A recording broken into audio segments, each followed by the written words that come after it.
último bloque del Poder de la Palabra. Miguel, ¿qué te hace pensar que solo el 44% de los alumnos de los colegios secundarios termina a tiempo sus estudios? Bueno, esa es una de los datos más sangrantes del sistema, ¿no?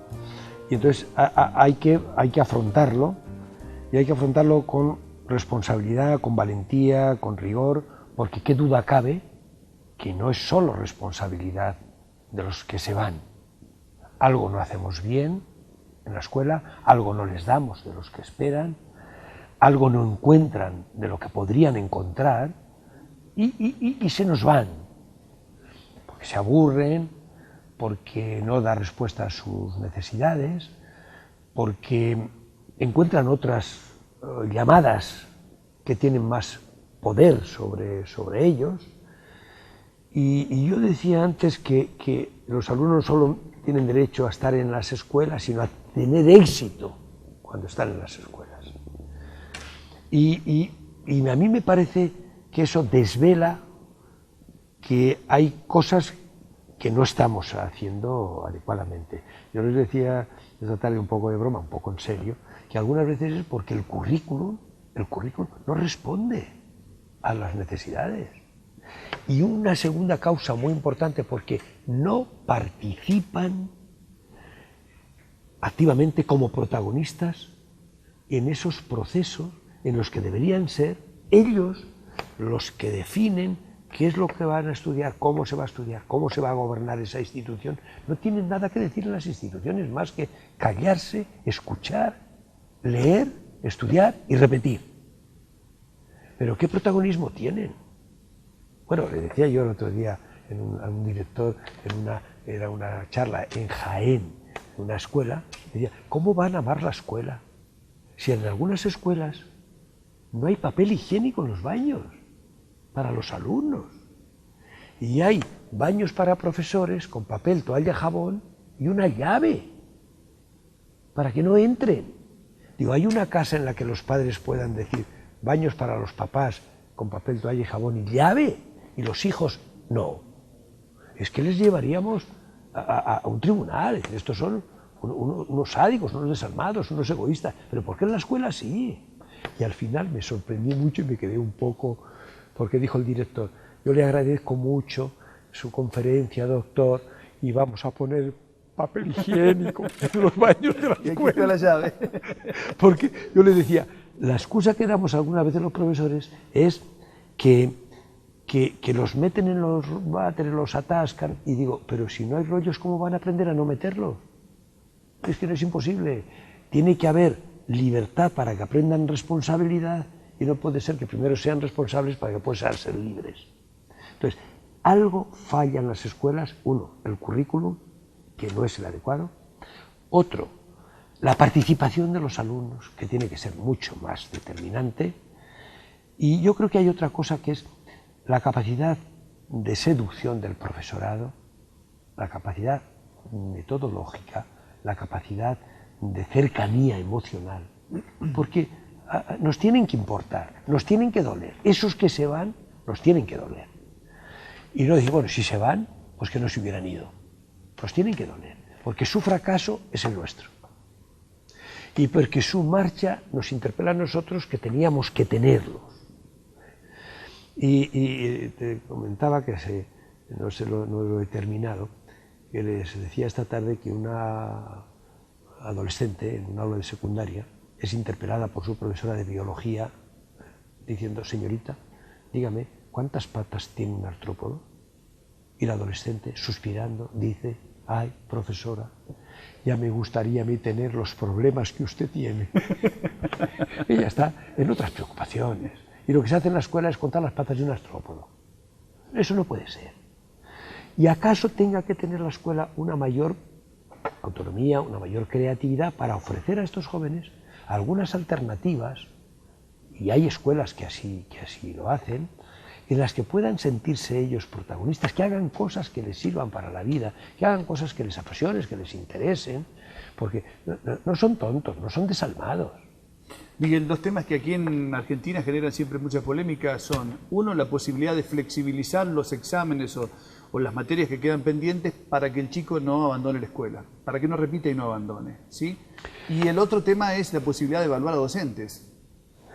Bueno, a mí me parece que la evaluación de docentes es inevitable, inexcusable, pero entendida como una ayuda y no como una amenaza. En cuanto entiendan los profesores la amenaza de una evaluación, ¿qué van a intentar hacer? Dar una buena imagen al evaluador y artificializar su comportamiento para tener una buena imagen.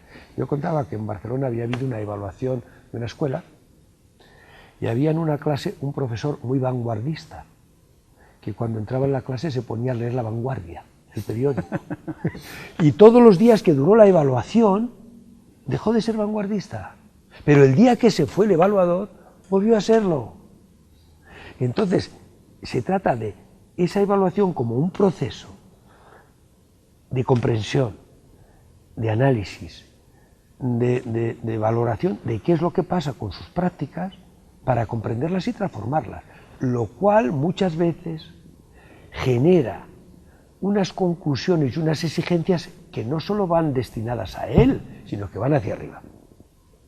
Es decir, que cuando se analiza lo que pasa con la función de los docentes, se derivan conclusiones y exigencias que no solo son para los docentes, que es para los formadores de esos docentes, que es para los políticos que gobiernan las escuelas donde están esos docentes, y algunas veces, cuando desde el poder se ponen en marcha esos mecanismos, cuando las conclusiones son ascendentes, el poder dice: de eso no queremos saber nada.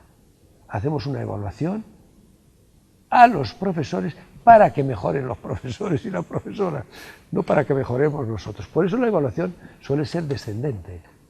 Y mientras más alto estás en la jerarquía, hay menos evaluación y más sueldo. Y cuando más bajas en la jerarquía, hay menos sueldo y más evaluación. Por eso los alumnos son inexcusablemente evaluados. Miguel, para finalizar, ¿en qué pensás cuando te digo el poder de la palabra? Bueno, a mí me parece que la palabra es la sustancia de la vida, la sustancia de la comunicación, la sustancia de la educación, porque la palabra es la que nos transmite las ideas y el conocimiento. Y yo les decía, citaba a Rubén Alves esta tarde y decía: el oficio de enseñante es un oficio que tiene que ver con la inmortalidad. Otros van a ver el mundo con nuestros ojos porque lo hemos hecho posible a través de la magia de nuestra palabra.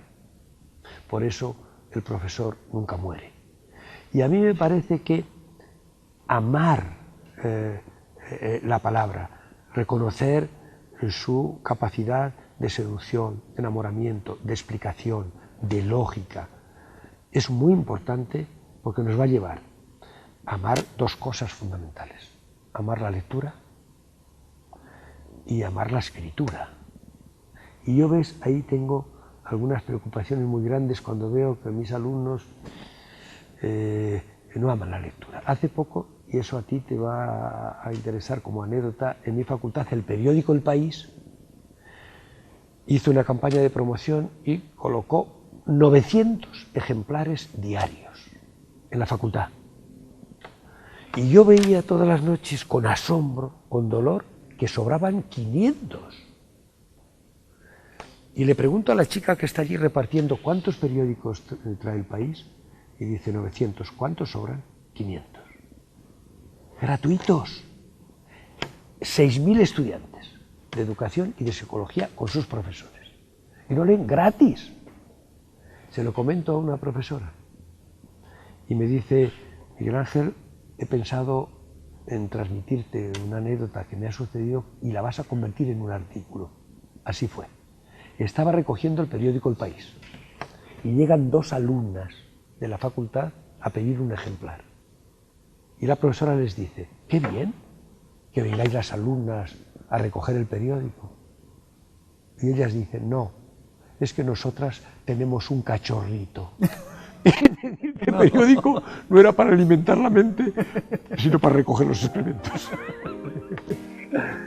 Miguel, muchas gracias. Ha sido un gusto tenerte aquí. Nos enriquecemos escuchándote. Muchas gracias. Ha sido para mí un placer estar contigo, estar con la audiencia y compartir algunos sentimientos y algunas preocupaciones y algunas emociones. Muchas gracias. Muchísimas gracias.